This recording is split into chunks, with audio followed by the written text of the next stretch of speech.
예, 안녕하세요, 여러분. 이번 시간에는 필립 K 딕의 높은 성의 사내라는 소설을 한번 또 알아보겠습니다.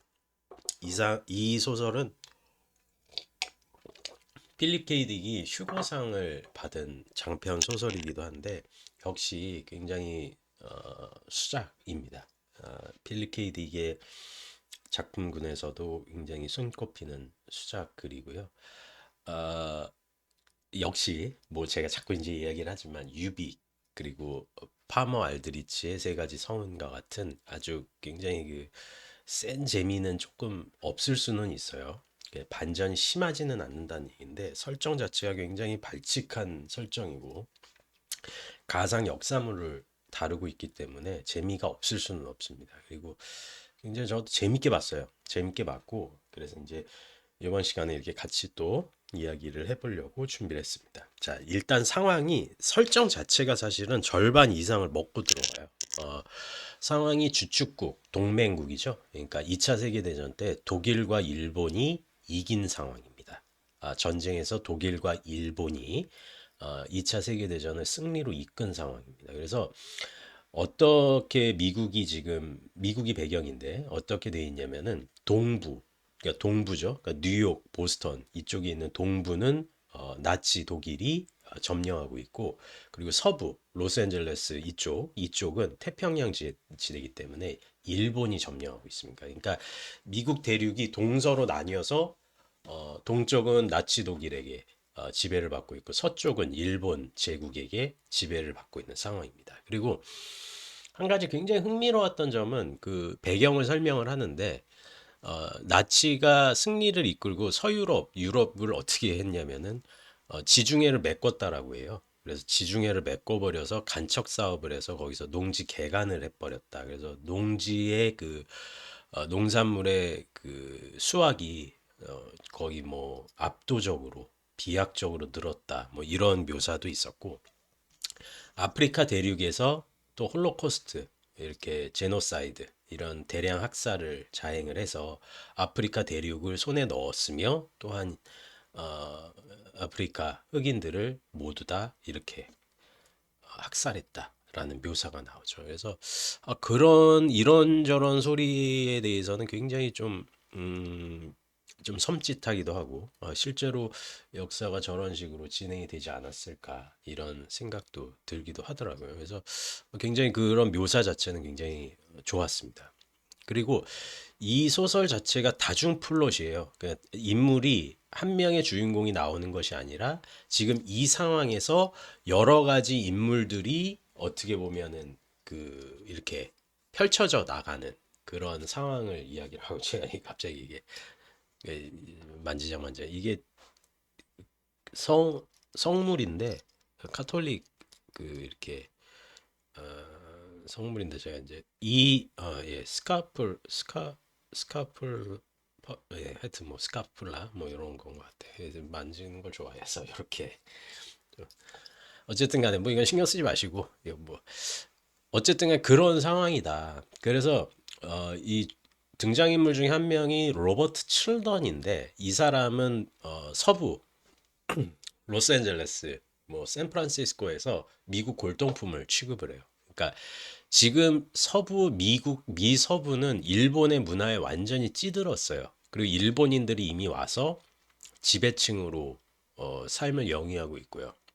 그런 상황에서 본토의 미국인들은 이제 정말 속된 얘기로 찌그러져 사는 거예요. 그리고 이 사람은 미국이 영광스러웠던 30년대 그리고 패전국이 되기 전에 미국의 골동품을 취급을 해요. 누구 루즈벨트 대통령의 유품 그냥 루즈벨트가 암살당했다라고 그런 가상 대체물로 되거든요. 그래서 뉴딜 정책이 실패했고 대공황에서 미국이 경제적인 상황을 극복하지 못했다라고 해요. 왜냐면 루즈벨트가 암살을 당했기 때문에. 그리고 그 전에 뭐 링컨이라든지 이런 사람들의 유물을 굉장히 신성하게 다루고 있죠. 그래서 여기서 많이 이제 저도 조금 왜 굳이 이렇게 주역점을 치는 거를 많이 나오고 그리고 어, 한자로 각오자 깨달을 오자를 굉장히 많이 써요. 그래서 한자로 이거 우라고 하더라고요. 우. 그러니까 하나의 사물에 그 어떤 역사적인 사건과 시간적인 어떤 그 압축점이 하나의 사물에 깃들어 있다라고 이제 표현을 하는 게, 그리고 그것을 자각하는 게 우라고 하거든요. 각오자. 그래서 그것이 동양적인 신비를 다루고 있다. 그래서 이거는 일본의 선불교라든지 선적인 차원의 의미에서 들어온 거예요. 무슨 얘기인지 아시겠죠? 그러니까 이 작품도 블레이드 러너나 여타 필립 K. 딕의 작품에서처럼 어떤 문화적인 융합과 문화적인 도교적인 깨달음이 계속해서 여기서 드러나요. 그러니까 이미 서부를 점령을 했기 때문에 물건을 통해서 자기 각성을 이룰 수 있다. 뭐 대상을 통해서 자기 각성을 이룰 수 있다라고 하는 그게 나오기 시작을 하는 거예요. 그리고 또 다른 등장인물이 누구냐면은, 중요한 등장인물이 노부스케 다코미라고 하는 사람입니다. 이 노부스케 다코미라고 하는 사람이 누구냐면은, 일본의 이제 샌프란시스코에 와서 일본의 그 관료예요. 굉장히 근데 양심이 있는 관료야. 그리고 항상 여기서부터 이제 대체 역사물인 게 등장하는 게 뭐냐면은, 이 세계관에서 호손 아벤젠이라고 하는 작가가 메뚜기를 짓밟는다, 이 소설을 썼는데, 여기서 어떤 소설이냐면 그야말로 우리가 아는 역사를 적어놓은 거예요. 2차 세계대전 때 독일과 일본이 패망을 했고 미국과 유럽 연합군이 이겼다. 그 소설을 쓰는 거예요. 근데 이 소설 자체가 사실은 역사적인 사실이잖아요. 근데 여기서는 사실이 아니잖아. 이 상황에서는. 그리고 지금 나치 독일도 대량 학살을 저지르고 있고, 지금 또 어마어마한 나쁜 짓을 저지르려고 해요. 그게 뭐냐면은, 지금 제가 앞서서도 말씀드렸듯이 미국의 서부는 일본이 차지하고 있고 미국의 동부는 나치 독일이 차지했다라고 하잖아요. 근데 독일이 이 세계의 1인자가 되고 싶은 거야. 그래서 미국 안에서 또 전쟁을 일으켜서 미국의 서부에 일본 세력을 축출해내려고 해요. 무슨 얘기인지 아시겠죠? 그래서 민들레 작전, 민들레 작전을 실시를 해요. 그러니까 이게 왜 민들레 작전인지는 모르겠어요. 뭐 국화 작전 뭐 이러면은 뭐 일본의 뭐 상징이 될 텐데, 하여튼 민들레 작전이라고 하더라고요. 그래서 일본의 내전을 일으켜서 일본이 먼저 우리한테 나치 독일의 몇몇 군사들을 죽인 다음에 이 갈등을 통해서 전쟁을 일으키고 또 제3차 세계대전을 일으켜서 미국을 완전히 다 나치 독일로 병합하겠다라는 시도를 가지고 있거든요. 근데 이거를 각성을 시켜요. 노부스케 다코미가 다 각성을 해요. 이 전말을 깨닫고. 그리고 이 사람도 호손 아벤젠이라고 하는 이 작가가 실제로 나오는데, 실제 작가는 아니고 이 소설에서 소설 속의 소설로서 메뚜기를 짓밟는다라고 하는 책이 암암리에 읽히고 있다라는 상황이에요. 암암리에 다 읽히고 있어요, 이게. 그러니까 여기서 우리가 계속해서 질문을 하는 게 뭐냐면은, 거창한 반전은 없어요. 이게 가상현실이고 여기서 메시아나 어마어마한 구원자가 등장해서 이 가상의 역사적인 사실을 뒤집는다, 이렇게 필립 K. 딕이 이 소설을 끌고 가지를 않아요. 대신에 점차적으로 지금 우리가 살고 있는 나치 독일과 일본 제국군의 통치 아래에서 살고 있는 지금 우리의 현실이 그릇된 것일 수가 있다라고 이 사람들이 점차적으로 각성하기 시작을 하거든요. 사실 이 지점이 굉장히 흥미로웠어요, 저는. 그러니까 뭐 거창한 반전이나 거창한 어떤 이렇게 뒤바꿈, 어떤 현실과 가상과 현실이 뒤바뀌었다, 자 이제부터는 승리다, 이게 아니라 점차적으로 여기 있는 모든 등장인물들이 의심을 하기 시작을 해요. 아, 나치 독일과 일본 제국군이 우리를 통치하는 게 옳지 않을 수 있다라고 미국인들이 자각을 시작을 하고, 여기서 중요인물인 노부스케 다코미는 진짜 뭐야 나치 독일이 본인의 조국인 일본을 매도하면서 몰아내고 일부러 또 전쟁을 일으킬 거라고 동맹국인 일본까지도 배신하면서까지 그거를 깨닫고 각성하기 시작해요. 아, 뭔가 잘못됐을 수도 있다. 그리고 이 사람은 더 이상의 전쟁은 끔찍하다라고 생각을 하는 사람이거든요. 그래서 이 사람이 샌프란시스코 해변가를 이렇게 걸으면서 어떤 미국의 그 골동품을 귀에다 대보기도 하고 계속해서 능동적으로 앞서 말씀드렸던 가고자 우를 능동적으로 자발적으로 깨우치면서 지금 자기 자신의 어떤 상황을 각성을 하려고 해요. 시대적인 상황을. 그게 굉장히 또 평안하면서도 굉장히 묵직하게 묘사가 되거든요. 뭐 현현한다.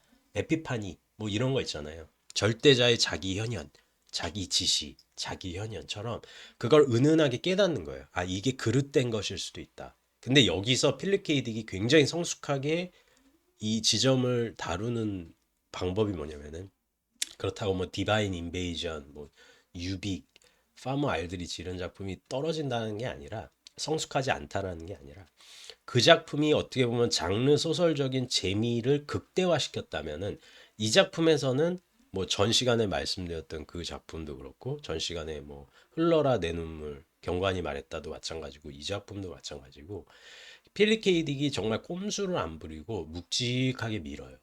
그 한 명 한 명의 내면이 각성되는 상황을 묵직하게 밀어요. 근데 그게 저는 굉장히 좋았거든요. 그리고 여기서 그러면 이제 우리가 또 이제 이 소설을 읽으면서 물음이 확장되는 게 과연 호손 아벤제는 이런 이따위 진짜 위험스러운 미국과 서유럽이 연합군이 이겼다라고 하는 이 위험천만한 글을 쓰고 살아남을 수 있을까? 실제로 그래서 사실은 높은 성의 사내가 이 사람을 의미하는 거예요. 근데 굳이 높은 데서 살지 않아요. 그냥 평범한 마을에서 자기 신분을 속이고 조용히 살아요.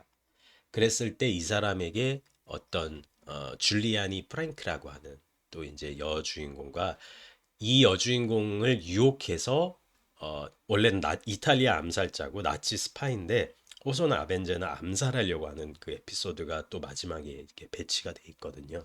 그것도 꼭 한번 확인을 해보시기 바라고요. 어쨌든 간에 지금 이 소설은 사실은 그러니까 장르 소설적인 외피만 조금 벗겨낸다면은 순수 문학적인 모던 소설로 봐도 무방하다. 그리고 장르적인 재미도 지금 우리가 경험하는 말초적인 재미는 사실 없습니다, 여기는. 근데 점차적으로 깨달음에 얻어가는 장치들, 그리고 깨달음을 펠리케이딕이 직조하는 방식, 그리고 정말 발칙한 상상력.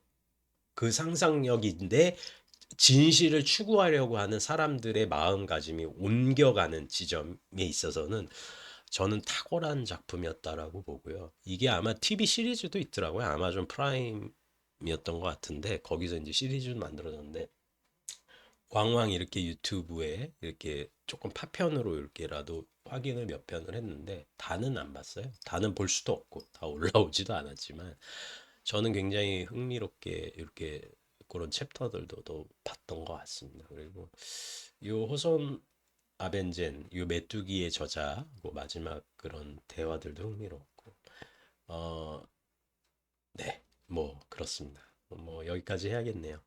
꼭 한번 책으로 읽어 보시기를 추천드리고요. 굉장히 훌륭한 작품이고 묵직한 미국 정치 드라마 혹은 역사 드라마를 보는 것 같은 그런 느낌을 주는 책이었습니다. 저도 추천드리고 다만 이제 필립 K 딕의 재미를 따지시는 분들은 조금 생각을 해보셔야 된다. 이렇게 말씀드리고 싶습니다.